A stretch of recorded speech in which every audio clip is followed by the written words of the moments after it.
2018 ishlab chiqarilgan tirkama. Tempo turgan. Tugash qiymat topguncha. Haydovchilar, ogohlantiramiz. Tirkamalar, oldingi qarorimiz bor, 268 qaror 2018 chiqqan. Unga qo'shimcha o'zgartirish kiritildi. Ya'ni ishlab chiqarilgan 20 yildan oshgan transport vositalari qamchiq dovoni bilan qo'yilmasdi. Shunga tirkama ham qo'shilgan hozirgi vaqtda.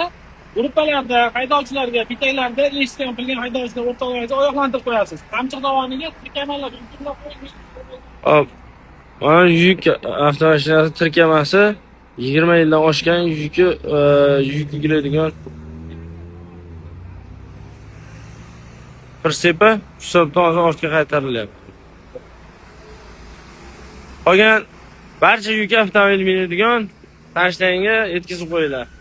Galavasi va pritsep ham 20 yildan oshmagan bo'lishi kerak. Bo'sh holatda bo'lsa, o'chishlari mumkin.